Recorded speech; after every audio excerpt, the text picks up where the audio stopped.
A gente, no nosso vocabulário, a gente usa muito palavras que têm cunhos racistas, que a gente vai olhar o significado, vai entender melhor. Igual várias palavras que eu fui aprendendo no decorrer do tempo, como denegrir, criado mudo, magia negra, que cada uma tem as suas histórias. Você tem. Você sabe os significados, você sabe alguns outros exemplos de palavras que a gente pode excluir do nosso vocabulário, ou alguma coisa do tipo, assim? Então, eu tento. Eu nunca sentei para selecionar palavras de cunho racista. Assim. Existem muitas no nosso vocabulário, obviamente, e a gente precisa adotar um exercício de refletir sobre as coisas, né? Algumas coisas elas são mais aparentes, outras nem tanto. Por exemplo, CC. Ninguém pensa o que é CC. CC significa cheiro de crioula. Ou seja, associar um suposto fedor do corpo a um tipo específico de corpo, que é o corpo da mulher negra. Não, mentira. Nossa. Então, e aí assim, os outros corpos brancos não fedem? Como é que é isso? E a gente vai inserindo no vocabulário, falando CC, CC, CC, e aí cheiro de crioula, ninguém sabe, continua, sabe? Tem várias Aham. coisas, então várias pegadinhas, porque a nossa sociedade é racista, vai ter racismo em tudo, só procurar. Um outro exemplo, enfesado, né? O que é um enfesado? Lá vai o enfesado. Tinham escravizados que eram responsáveis por carregar o saco de merda das casas de engenho. E naquele sol escaldante, essa merda ia caindo, né? Ia manchando esse corpo de quem carregava. E aí as pessoas diziam, lá vai o enfesado. E hoje a gente usa, porque obviamente o cara tava puto de ter que carregar esse negócio. Tem várias coisas, enfim, que vão forjando a maneira como a gente entende o mundo, a gente vai lendo. Por exemplo, vou te esclarecer uma coisa. Por que Cara, que... pois eu queria te perguntar, claramente, eu não sei se tem a ver, mas eu tenho muito. Eu sempre me paro assim que eu quero falar a palavra, não, claramente tal coisa. É errado? Como? Não é que é errado, mas é de cunho racista. Por que tornar claro é tornar lúcido? Por que que empretecer, enegrecer, escurecer é uma coisa que traz densidade e clarificar, né, enclarecer, esclarecer são coisas que trazem calma e, portanto, você visualiza. Não é só uma questão de luz, é uma questão da associação das cores com símbolos positivos e negativos, Qual seria né? a palavra ideal, assim, para o lugar de Tornar clara? lúcido. Eu gostaria de tornar lúcido, eu gostaria de. Você pode até falar, a gente fala muito dentro dos coletivos negros, né? Eu vou enegrecer aqui um tema para vocês. Ou seja, vou trazer elementos negros para mostrar e ficar evidente. Deixar em evidência as questões que estão aqui descortinadas, né? Que eu vou descortinar. Então tem vários vícios. A nossa gramática ela é muito racista. Ela é uma gramática que não é só racista porque usa essa associação do que é negro a coisas ruins, mas também porque fez com que a gente não soubesse muitos significados que são complexos e que trazem para a gente outras referências de estar no mundo. Vou dar um exemplo. Orum foi traduzido pelo clero como espaço onde mora a divindade. Ok. Para o povo de África, sabe onde é que é o espaço onde mora a divindade? Na terra.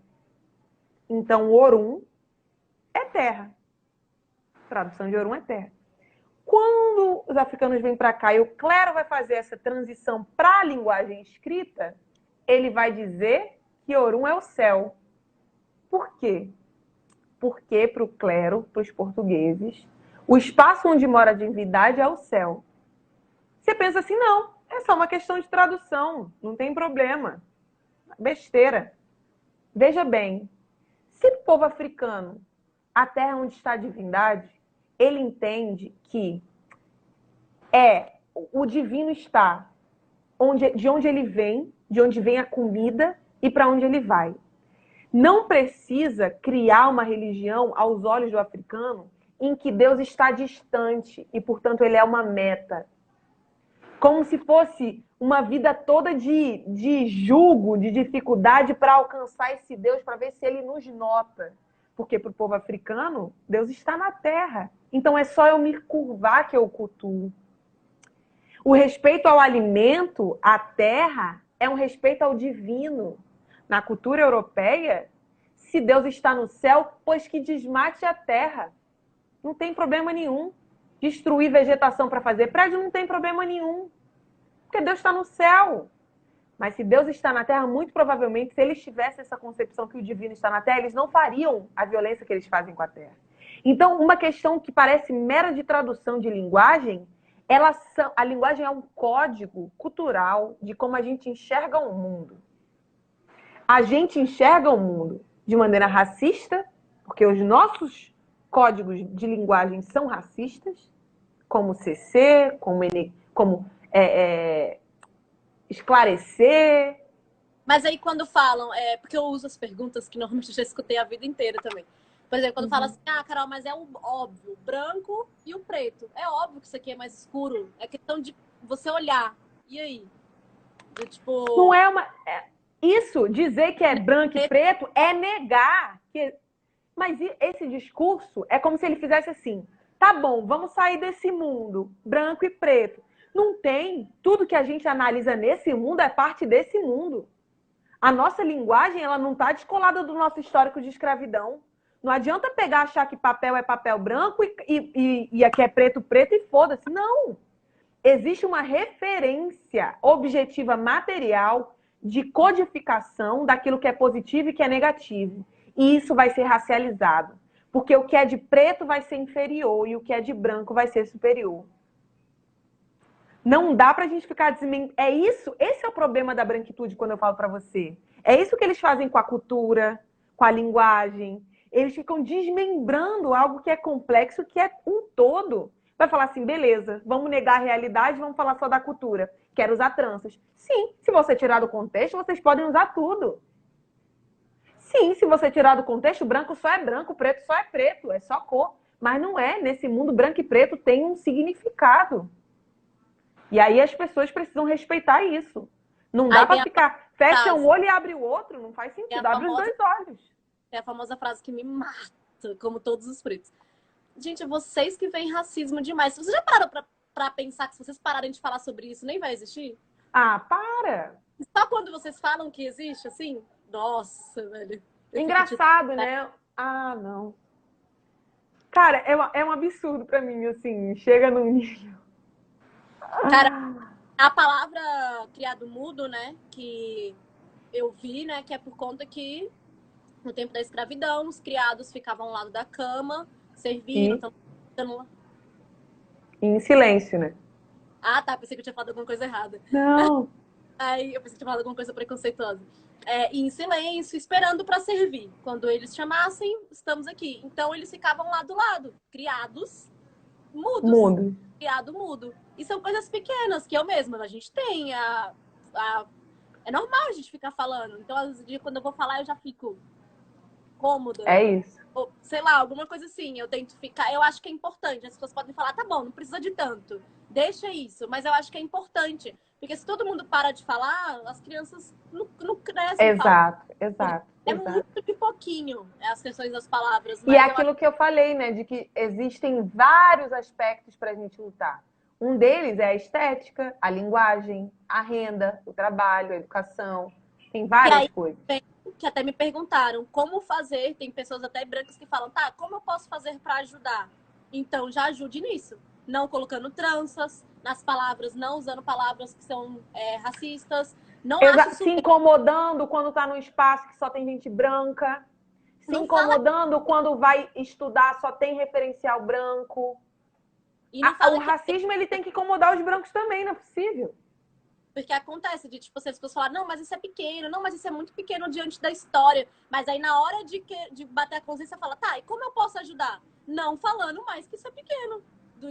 Já é um grande caminho, sim. Dando um valor. E assim, os brancos eles têm muitas vantagens sociais, né? Eles têm poder de voz, de acesso, de ir e vir, tem renda, tem tudo, assim.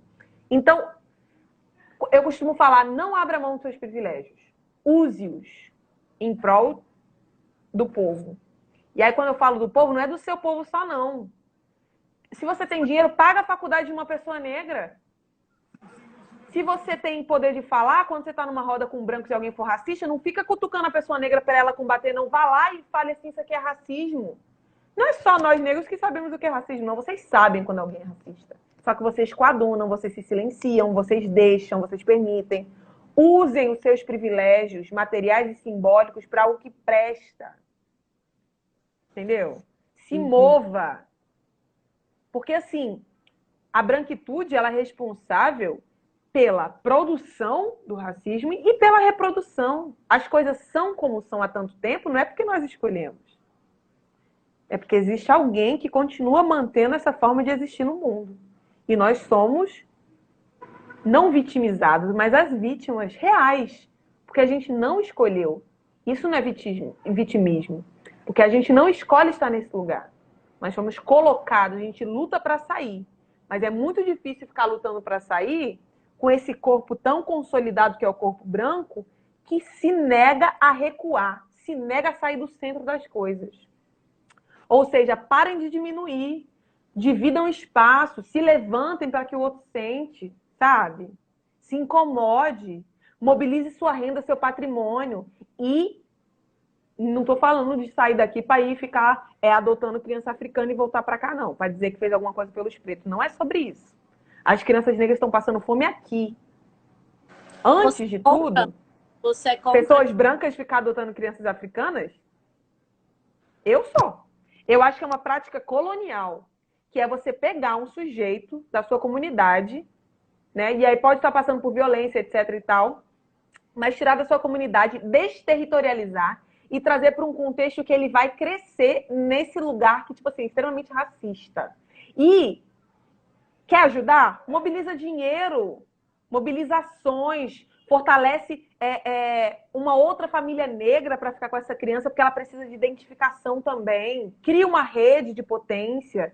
Traz à luz o que está acontecendo nesse determinado lugar que você identificou que é violento para essa criança. E pare de usar essa criança como um prêmio, como um totem, como um símbolo de que você é humano. Essas pessoas brancas que vão como salvadoras, né? Chegar lá, fica tirando foto com criança africana que está passando fome. Não é assim que as coisas se resolvem, sabe? E as pessoas... No fundo, isso parece muito que é um desejo... Parece não, é o desejo do branco de se colocar como centro, como humano, como salvador, e o outro como alguém que precisa dele. As pessoas que fazem trabalhos na África, você também não concorda ou não? Já é outro viés. Você acha que tem que fazer, mas tem trabalhos para cá. Porque tem uma puta discussão em relação a isso. As pessoas, tem a pessoa que faz trabalho na África, a pessoa, mas e os negros daqui? Só que eu acho que eu, com minha visão ignorante ainda de não ter muitos estudos, eu fico, gente, mas negro é em todos os lugares. Eu não vejo problema da pessoa ir lá ajudar lá. Mas então tem um problema? Mas é porque traz muito mais curtidas um branco que vai em África do que um branco que vai aqui na estrutural. Mas e se os brancos que ajudam bastante lá não ajudarem mais? Ajudarem aqui? E a África? Não, mas não são esses brancos que vão salvar a África. Não, sim, não salvar, mas ajudar. Tipo, dar o alimento que naquele dia várias crianças não dê o alimento. Eu acho que a solidariedade ela é importante. Só que as pessoas precisam ficar fetichizando isso. A minha questão não é contra a ajuda, assim. Não é contra. Eu acho que também existe um problema que é ficar num vício de ficar ajudando a África, numa ideia de que a África é um lugar que passa fome, é um país que passa fome, sendo que são 54 países que têm muita riqueza e que tem muita pobreza, porque o colonialismo lá também foi super forte, roubou a beça, sabe? Os brancos subdesenvolveram a África de um jeito bizarro. Aí agora um ou outro branco quer ir lá para mostrar que faz alguma coisa. O negócio é muito mais complexo. Sim, a gente precisa de ajuda material, as pessoas estão sentindo fome. Vou dizer, olha, não vai entrar determinada cesta básica aqui na comunidade, porque quem mandou foi um branco. Não é assim que funciona. Mas esses brancos, eles querem ficar tirando foto com a pobreza, com o outro, como se esse outro fosse, tipo assim, sabe? Um objeto. Eu entendo, mas você não acha que isso também incentiva mais pessoas quererem fazer? Eu acho um desrespeito. Eu não acho que as pessoas negras são... A pobreza ela não pode ser fetichizada. Não acho que as pessoas negras podem ser fetichizadas. palavra. Isso é uma, quando a gente não pode tirar do contexto, isso é um vício branco colonial de se colocar como salvador do outro, quando ele é o responsável, inclusive, pela morte, pelo genocídio. Então, mas aí É tem a uma culpa branca que tem que cobrar de lugares específicos. Se a pessoa tem dinheiro para ir lá em África, para fazer um trabalho voluntário, ela pode mobilizar forças também em outros aspectos. E aí me fica parecendo que o grande objetivo é tirar uma foto com essas crianças africanas para postar na internet. Para dizer porque que os brancos não são tão ruins assim. Assim, eu, quer fazer alguma coisa? Não espere estrelinha. Faça. eu Não segui fica... fazem e tudo mais. Eu gosto de ver pessoas que fazem trabalhos sociais. Eu acho que, igual a questão da representatividade, eu acho importante isso ser mostrado, porque as pessoas têm mais vontade de ajudar, ou então é mais falado. Por exemplo, o Luciano Huck, quando faz lá o The Wall, e aí mostra os projetos que as pessoas fazem, e aí é mais visto, e aí as pessoas são mais ajudadas. Eu acho que isso é legal. Eu sei que isso é vendido de uma forma sensacionalista também, mostrando a parte que a pessoa chora, mostrando tal coisa, mas na conclusão ajuda.